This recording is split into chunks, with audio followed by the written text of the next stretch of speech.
నన్ను అడిగితే తెలుగుదేశం పార్టీ వాళ్ళ అండతో వాళ్ళకి సంబంధించినటువంటి మా పార్టీ మీద గెలిచినటువంటి వాళ్ళతో ఈరోజు మీరు అభ్యర్థిని నిలబెట్టి డిప్యూటీ మేయర్గా గెలిపించుకుంటామని సంకలు గుద్దుకోవాలని అనుకుంటే అంతకన్నా దౌర్భాగ్యం, అంతకన్నా దురదృష్టకరం. మా పార్టీ మీద ఆధారపడి బ్రతకాల్సినటువంటి దౌర్భాగ్యమైనటువంటి రాజకీయ పరిస్థితులు మీకు రావడం అంటేనే మీ పార్టీకి పతనం ప్రారంభమైనట్టు లెక్క.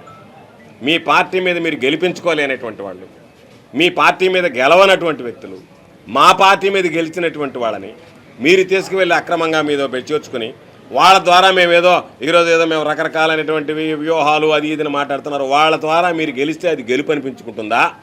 అది నిజంగా మీరు సిగ్గుపడాల్సినటువంటి విషయం, సిగ్గుతో తల దించుకోవాల్సినటువంటి విషయం. మీరు పోటీ పెట్టడమే సిగ్గుపడాల్సినటువంటి విషయం, మీరు పోటీ పెట్టడమే సిగ్గుతో తలదించుకోవాల్సినటువంటి విషయం.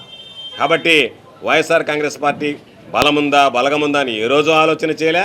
జగన్మోహన్ రెడ్డి గారు లాంటి ఒక ధీరుడు నాయకత్వంలో పనిచేశాం కాబట్టి ఈరోజు మరలా అందరిలో కూడా ఈరోజు పనిచేసేటువంటి ప్రతి ఒక్కరిలో కూడా ఫైటింగ్ స్పిరిట్ ఉంది తప్ప ఏదో మీలాగా కాంప్రమైజ్ అయిపోదాం, సర్దుబాటు చేద్దాం అనుకున్నటువంటి వాళ్ళు లేరు.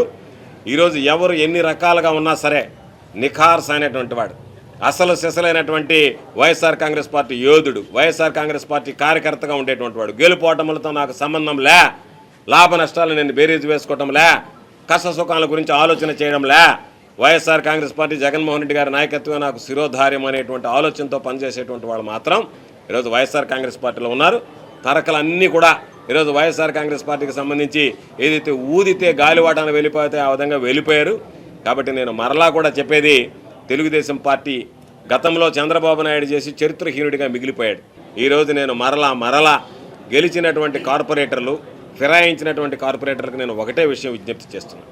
రాజకీయ భవిష్యత్తు ఉండేటువంటి వాళ్ళు, రాజకీయంగా ఎదిగేటువంటి వాళ్ళు, ఈరోజు శాసనసభ్యులుగా ఉన్నటువంటి వాళ్ళు లేకపోతే ఇతర స్థానాల్లో ఉండేటువంటి వాళ్ళు రేపు ఏ విధంగా మారుతారో ఎటు వెళతారో తెలియనటువంటి పరిస్థితి ఉంటుంది. కానీ మీరు మాత్రం రేపు భవిష్యత్తులో ఒక 54 మందికి మరలా అవకాశం వచ్చేటువంటి పరిస్థితి ఏర్పడుతుంది.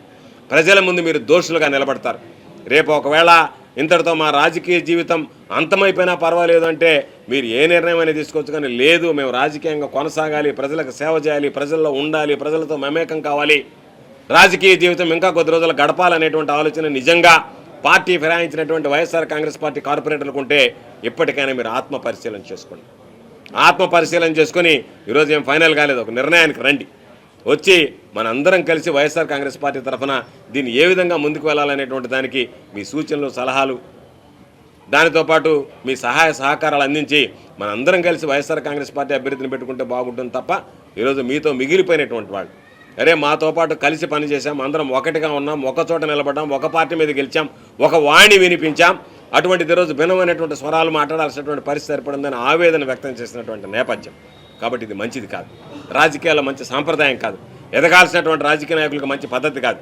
కాబట్టి ఇప్పటికైనా మీరు మనసు మార్చుకొని చేసినటువంటి పొరపాటును సరిదిద్దుకుంటారా, లేదా ప్రజల ముందు దోషులుగా నిలబడి ఇక మా రాజకీయ జీవితానికి, రాజకీయ భవిష్యత్తుకి మేము సీలు వేసుకుంటాం ఎంతటితో అనేటువంటి నిర్ణయానికి వస్తారనేటువంటిది కూడా ఫిరాయించినటువంటి కార్పొరేటర్లు తీసుకోవాల్సినటువంటి నిర్ణయం.